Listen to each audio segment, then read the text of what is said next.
শনিবার কৃষ্ণনগর ডিএল রায় স্টেডিয়ামে প্রেক্ষাগৃহে জোনাল স্পোর্টস অ্যাসোসিয়েশনের উদ্যোগে দ্বিবার্ষিক সভা ও পুরস্কার বিতরণী অনুষ্ঠান হলো।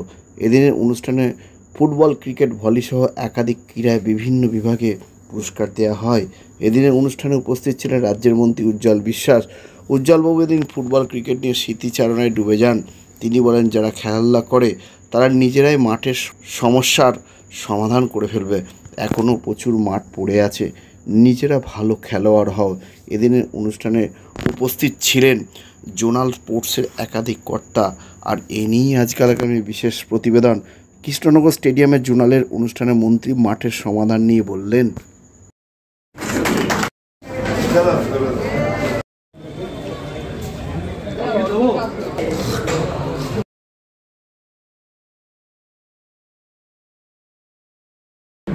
শহরের খেলার জলটা ধীরে ধীরে যেটা কমেই যাচ্ছে, আমরা তো নিজেরাই অবাক হয়ে যাচ্ছি।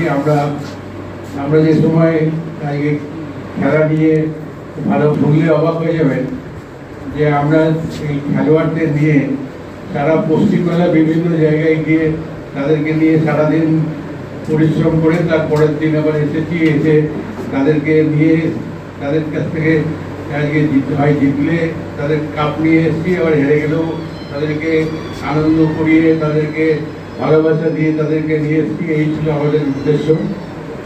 ট্রেনে করে গিয়েছি আমাদের তাহলে কলকাতার বড় বড় ক্লাবের যারা আগে নাম, তাদের প্রচণ্ড নাম খেলোয়াড় জগতে, সেই সমস্ত মানুষদের বাড়িতে গিয়েছি।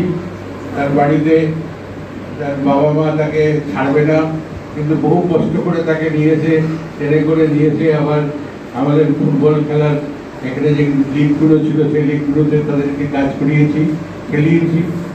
এইরকম ধরনের আমাদের খেলোয়াড় জীবনে আমাদের এই সমস্ত পরিশ্রম ছিল। প্রত্যেকের মাধুর্য আছে। সেই গানটা যারা আজকে খেলার এখান থেকে আজকে অনেক নেশা আছে, সেই নেশার থেকে বড় নেশা হচ্ছে এই সবুজ মাঠের জীবনের খেলার জীবন। সুতরাং এই জায়গাটা দাঁড়িয়ে আপনাদের জানিয়ে রাখতাম, আমরা নিজেরাই প্রতিটা জায়গায় জায়গায় নিজেরা খেলার মাঠ কোথা থেকে খুঁজে বার করবো তা ঠিক করে নিয়ে নিজেরা আরম্ভ করতাম খেলা, এবং সেই জায়গাটায় সেই মাঠটাকেই আমাদের আজকে এই এজেন্ডা হিসাবে তাদের মধ্যে খেলোয়াড়ের জীবন আজকে বলে সিদ্ধান্ত নিতাম। নেই, আমি আজকে বলছিল যে খেলার মাঠ নেই, তাই হয় নাকি? প্রচুর মাঠ আছে এখনো, খালি খেলাতে হবে। মাঠ নিজেরা তৈরি করো এবং নিজেরা বড় খেলোয়াড় হও, এইটুকুই আমি সবাইকে জানি। ধন্যবাদ।